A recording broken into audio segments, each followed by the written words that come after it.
Acres of Diamonds, by Russell H. Conwell. Introduction. There once lived a man who had everything.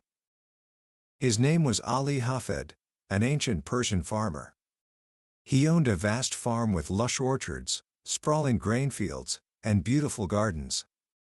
He had money loaned out, earning interest, and he was, by all accounts, a wealthy and deeply contented man.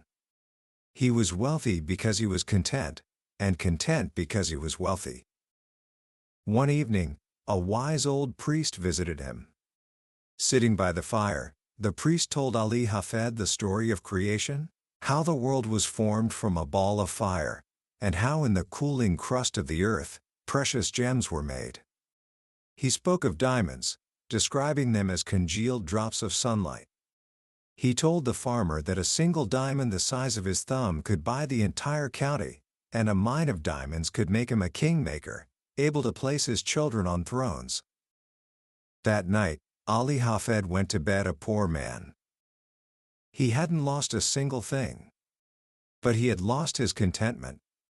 The seed of desire had been planted, and it grew into a forest of discontent overnight. He lay awake, consumed by a single thought: I want a mine of diamonds. The next morning, he woke the priest and demanded to know where he could find these incredible jewels. The priest, annoyed, simply told him to go find a river that ran between high mountains. In its white sands, he would find diamonds. And so, Ali Hafed, a man who had everything, sold his farm, left his family in the care of a neighbor, and set off on a quest for what he did not have. He traveled the world, from the mountains of the moon to Palestine and across Europe, his fortune dwindling until he was left in rags, a wretched and broken man.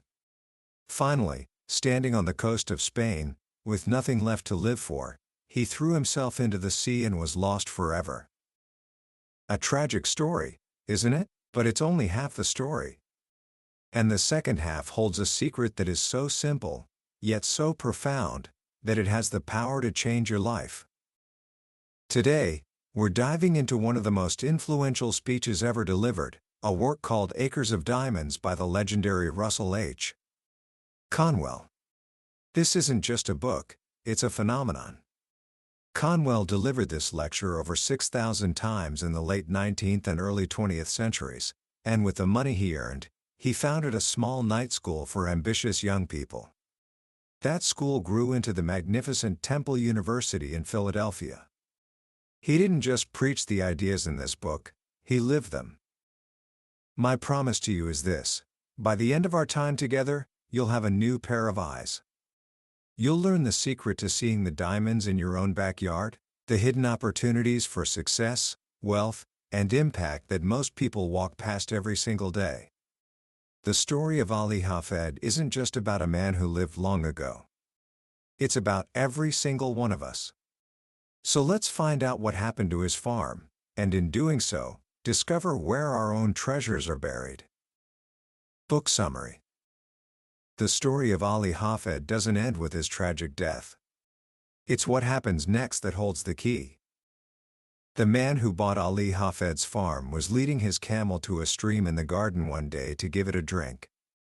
As the camel dipped its nose into the shallow water, the farmer noticed a strange glint of light from the white sands of the brook. He reached down and picked up a black stone with a brilliant, colorful eye of light reflecting from within it. He thought it was a pretty rock, so he took it home and placed it on his mantelpiece, and promptly forgot about it. A few days later, the same wise old priest who had visited Ali Hafed came to see the farm's new owner. The moment he walked into the room, his eyes caught that flash of light from the mantel. He rushed over, his voice trembling with excitement. "A diamond!" he shouted. "Has Ali Hafed returned?" "No," the farmer replied, "he hasn't returned. And that's not a diamond, it's just a stone I found in the garden." "But I know a diamond when I see one," the priest insisted. Together, they ran out to the garden, knelt by the stream, and began digging in the white sands with their fingers. And there, just beneath the surface, they found more gems, even more beautiful and valuable than the first. What they had stumbled upon was the diamond mine of Golconda, one of the most magnificent mines in the history of mankind. From this very farm, the farm that Ali Hafed had sold to search for diamonds elsewhere, came some of the largest and most famous jewels the world has ever known. The moral of the story is almost painfully obvious. Had Ali Hafed simply stayed home and dug in his own garden, he would have had everything he ever dreamed of. He would have had acres of diamonds. This story forms the very heart of Russell Conwell's message. It's a powerful parable for a universal human mistake, the belief that real opportunity, real success, and real wealth are always somewhere else. We look across the street, to another city, to another country, or to another profession, thinking, that's where the real chances are. We believe the grass is greener on the other side, and in doing so, we fail to water the grass beneath our own feet. And Conwell is quick to point out that this isn't just some ancient Persian tale. It's a pattern that repeats itself over and over, in every corner of the world. He tells the story of a man in California during the gold rush of 1847. This man owned a ranch but was consumed with a passion for gold. He heard stories of fortunes being made in Southern California, so he sold his land to a man named Colonel Sutter and went off in search of his treasure. He never returned. Meanwhile, Colonel Sutter built a mill on a stream running through that very ranch. One day, his little girl was playing in the water and brought some wet sand into the house. As she sifted it through her fingers by the fire, a visitor saw the first shining flakes of gold ever discovered in California. The very land the first man had abandoned became the site of a massive gold strike, producing millions upon millions of dollars. He had sold his acres of gold to go looking for gold. The pattern continues. There was a farmer in Pennsylvania who owned a piece of land he considered worthless. He decided to get into the new and exciting oil business, which was just starting up in Canada. So, he sold his farm for a mere $833 and left. The man who bought the farm went out one day to clear a stream for his cattle. He noticed that the previous owner had placed a plank in the water to skim off a thick, smelly scum that the cows wouldn't drink. That scum, it turned out, was pure, raw petroleum. For years, the original farmer had been unknowingly damming back what geologists later declared was a $100 million flood of oil. The famous oil city of Titusville now stands on that very spot.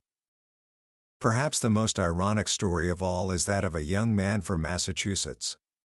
He went to Yale and became an expert mining engineer, so knowledgeable that he was paid to tutor his classmates.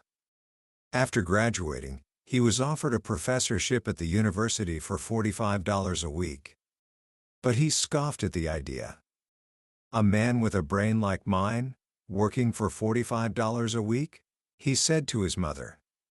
Let's go stake out gold and silver mines and become immensely rich. So they sold the family homestead and he went to work for a mining company. What happened to him is unknown.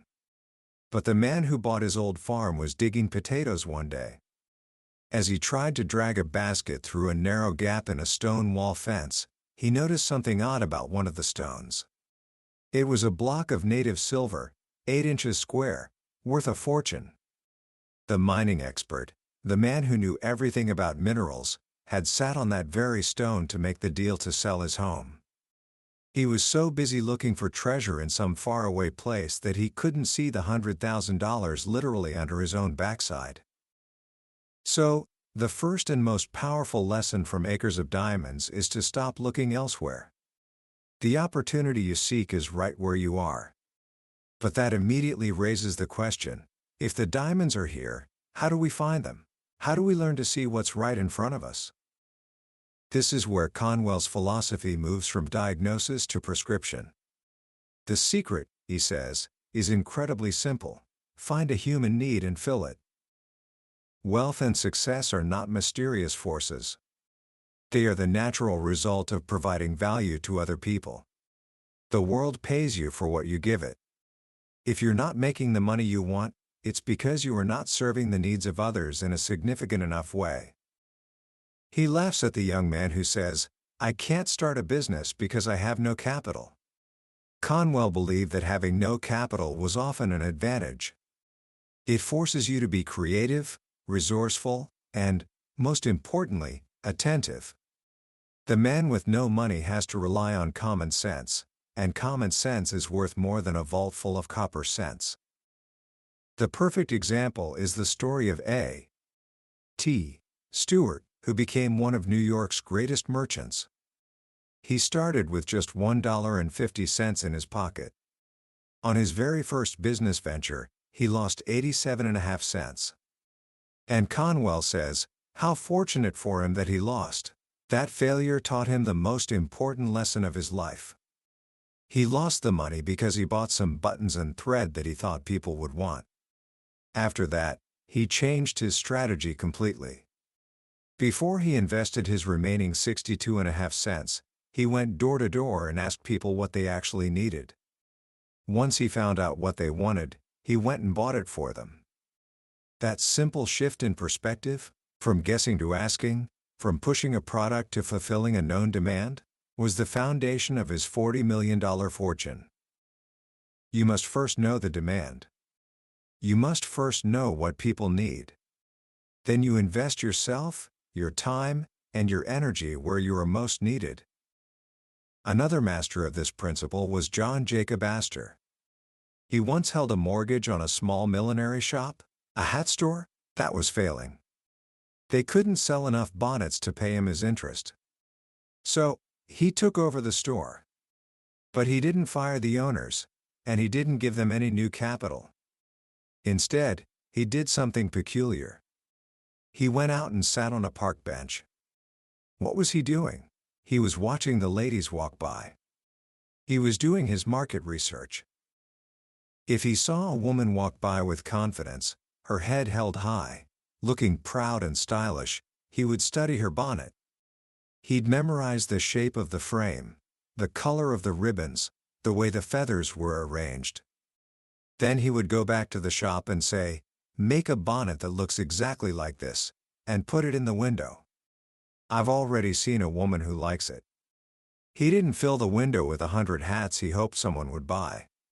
He only displayed hats he knew someone already wanted. The tide of custom immediately turned, and the store became a massive success, all because he stopped guessing and started observing. This principle isn't just for store owners, it applies to everyone, especially inventors and creators.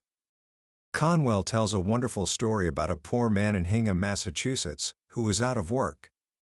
His wife finally told him to get out of the house and do something, so he went and sat by the bay, whittling a piece of wood into a little toy chain for his children. A neighbor saw it and said, "Why don't you make toys and sell them?" The man replied, "I wouldn't know what to make." The neighbor gave him a piece of life-changing advice: "Why don't you ask your own children what they want?" At first, the man dismissed the idea, thinking his kids were different from other kids. But he tried it. He asked his daughter, and she gave him a whole list of toys she wanted. So he took firewood, because he had no money for lumber, and started whittling. He made the simple, unpainted Hingham toys that became famous all over the world. He started by serving the needs of his own family and discovered that those needs were universal. That man, by listening to his own children, became one of the wealthiest men in Massachusetts. Your own life, your own family, your own frustrations are your greatest source of inspiration. One of Conwell's most compelling examples comes from a woman who heard his lecture in Connecticut. That night, she went home and struggled to take off her collar because the button was stuck. Annoyed, she thought, there has to be a better way. Remembering Conwell's words about finding a human need, she realized this tiny, everyday frustration was an opportunity.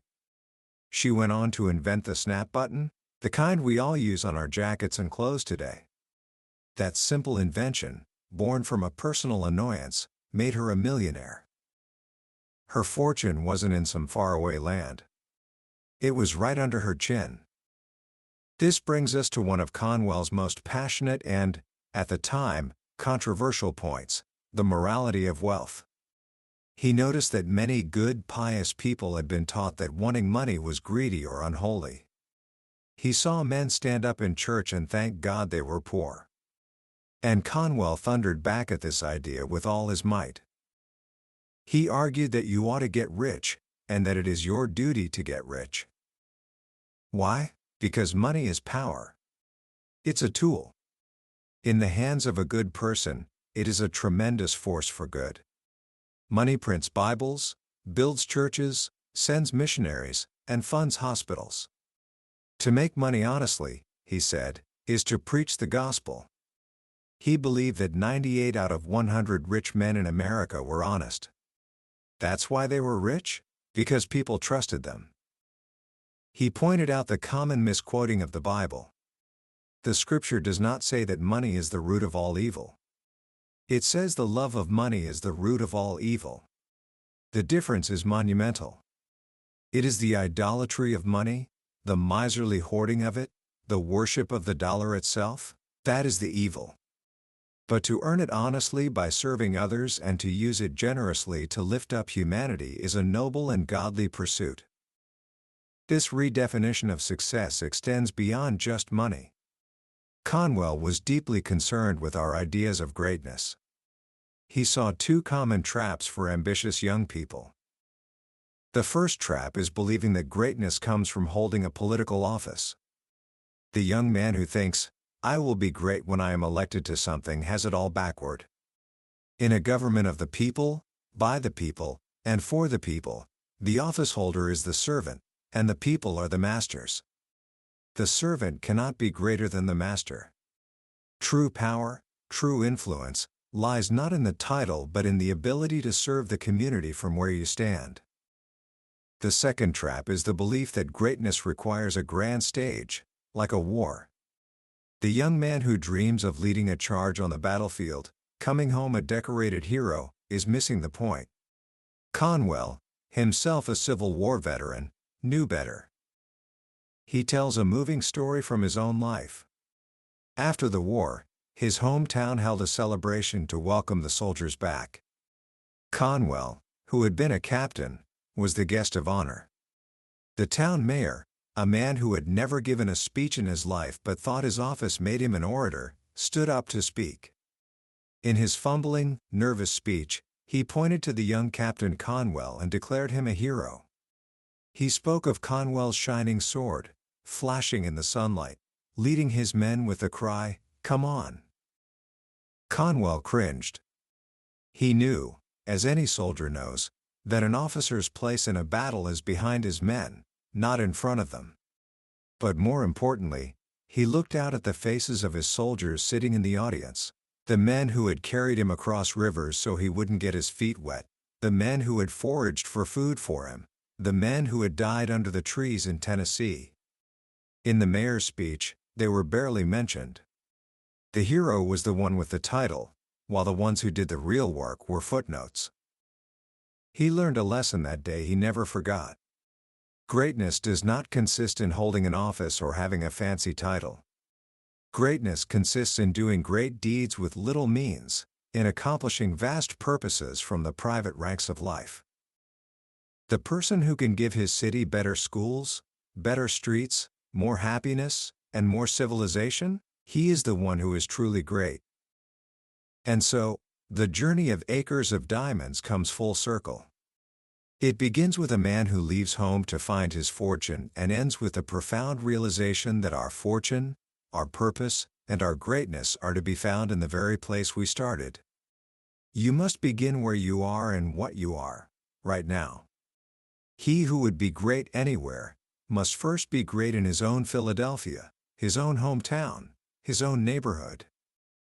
Your acres of diamonds are not over the horizon. They are waiting for you, right under your feet. All you have to do is start digging. Commentary. It's incredible to think that the words we've just explored were first spoken over 100 years ago. And yet, has there ever been a time when Russell Conwell's message was more urgently needed? We live in the age of the curated life. We scroll through feeds that show us the highlight reels of everyone else's existence. We see people living in exotic locations, starting billion-dollar companies, achieving what looks like effortless success. And just like Ali Hafed listening to the priest, a seed of discontent is planted in us. We start to believe that our life, our town, our job, our opportunities are somehow less than. We develop a chronic case of grass is greener syndrome, and we spend our lives looking over the fence instead of tending our own garden. Acres of Diamonds is the perfect antidote to that modern poison. It's a powerful call to bring our attention back home, to the present moment, to the opportunities that are right in front of us, disguised as problems to be solved or needs to be met. The book's most enduring lesson is that your perspective is more important than your location. Opportunity is not a place, it's a way of seeing. So, how do we start cultivating this new way of seeing? How do we begin to dig for our own diamonds? Let me offer 3 simple, practical actions you can take, starting today. First, start an opportunity journal. For the next 7 days, carry a small notebook or use an app on your phone. Your only job is to become an observer of unmet needs. Every time you hear someone say, "I wish there was a way to," or "you know what's so frustrating," write it down. Every time you yourself feel a moment of annoyance with a product or a service, write it down. These are not complaints, they are clues. They are the whispers of diamonds. After a week, you will have a list of genuine problems waiting for a solution. Second, become a local expert. Instead of brainstorming a grand, world-changing idea, choose one small, local business you already frequent, a coffee shop, a gym, a bookstore. For the next month, whenever you're there, practice what John Jacob Astor did on that park bench. Observe. Watch the customers. What do they struggle with? Where are the bottlenecks? What small change could dramatically improve their experience? You're not trying to start a competing business, you're training your eyes to see the invisible details that are the bedrock of all value creation. Third, practice serving first. The foundation of all wealth, as Conwell so brilliantly taught, is service. Find one person in your immediate circle, a parent, a sibling, a friend, and ask them this simple question. What is one thing I could do this week that would make your life just a little bit easier? Then, do it, with no expectation of anything in return. This isn't about making money, it's about building the muscle of service. It's about shifting your focus from what can I get, to what can I give. That shift, more than anything else, is what unearths the diamonds. In the end, the journey that Ali Hafed took across the world was the wrong one. The true journey isn't outward, it's inward. It's the journey of changing our vision, of learning to see the profound potential in the familiar, and of realizing that the most powerful thing we can do is to serve the people right in front of us. Your life, right now, exactly as it is your own personal, undiscovered mine of Golconda. That was a summary of Acres of Diamonds by Russell H. Conwell. We've certainly hit the highlights today, but I'll be honest with you, a summary can only take you so far. The real magic happens when you read or listen to the full lecture yourself. It's in the quiet moments, when a particular story or a simple phrase hits you in a way you didn't expect. This summary is designed to help you decide if this book is worth your time. If anything we've talked about today has resonated with you, I encourage you to seek out the original work, because it's not just learning, it's an experience that can genuinely change the way you see your world. Also, if you found this summary valuable, I'd be so grateful if you'd hit that like button and subscribe to the channel. That way, you won't miss our next journey into another life-changing book from the billionaire's bookshelf. Let's keep growing together.